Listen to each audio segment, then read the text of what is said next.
Pada 19 Maret 2026, Johan Boni membuat pernyataan yang mengejutkan banyak orang. Ia mengatakan bahwa pertanyaannya sekarang bukan lagi apakah pria yang sudah menikah bisa ditahbiskan menjadi imam, tetapi kapan hal itu akan dilakukan dan siapa yang akan melakukannya. Ia bahkan menargetkan waktu sekitar 2 tahun. Caranya, ia ingin mencari langsung orang-orang yang cocok. Saya akan mendekati mereka secara pribadi, katanya, dan memastikan mereka mendapat pendidikan teologi yang cukup. Pernyataan ini langsung menghebohkan Belgia dan negara-negara sekitarnya. Alasan Boni cukup jelas, kekurangan imam yang serius. Ia mengatakan jumlah pria yang tidak menikah dan ingin menjadi imam sekarang hampir 0. Sementara itu, imam dari luar negeri juga tidak cukup untuk memenuhi kebutuhan gereja lokal. Menurutnya, situasinya sudah sangat mendesak. Masa depan misi gereja, katanya, bergantung pada apakah gereja mau membuka diri kepada pria-pria yang sudah terbukti imannya dan aktif di komunitas, meskipun mereka sudah menikah. Namun di negara tetangga Belanda, Robert Mutsakerts memberikan tanggapan yang sangat keras. Ia berkata, "Gereja bukan perusahaan yang kekurangan karyawan. Gereja adalah misteri yang mengalami krisis panggilan."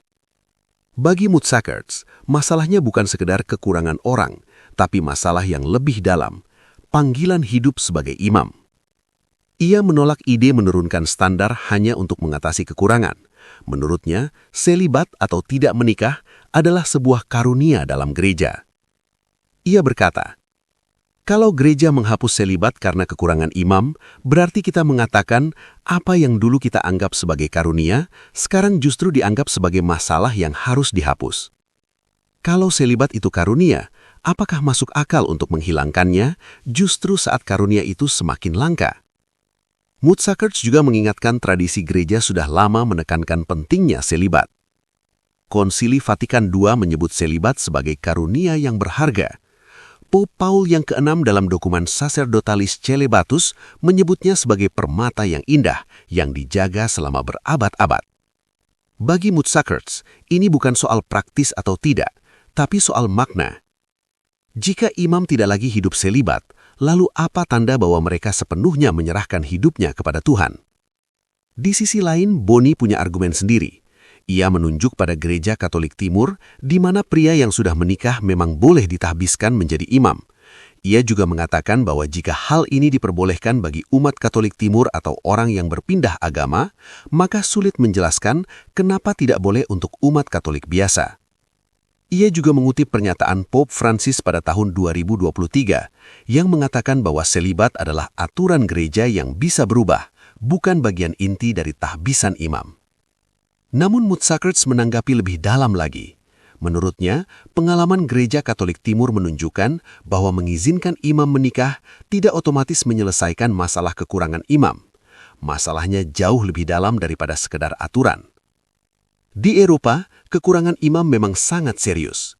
Jumlah imam turun sekitar 1,6% hanya dalam tahun 2023. Sekitar 30% imam di Belanda sekarang berasal dari luar negeri. Tetapi kata Mutsakerts, solusi untuk krisis panggilan bukanlah dengan mengurangi tuntutan panggilan itu sendiri. Ia menutup dengan pertanyaan yang sangat penting. Kalau kita benar-benar ingin mengatasi kekurangan imam, kita tidak boleh salah memahami masalahnya. Pertanyaannya bukan hanya berapa banyak imam yang kita butuhkan, tapi imam seperti apa yang masih berani kita pertahankan. Imam yang sekedar menjalankan fungsi, atau imam yang menjadi tanda hidup bagi dunia. Perdebatan ini menunjukkan satu hal penting.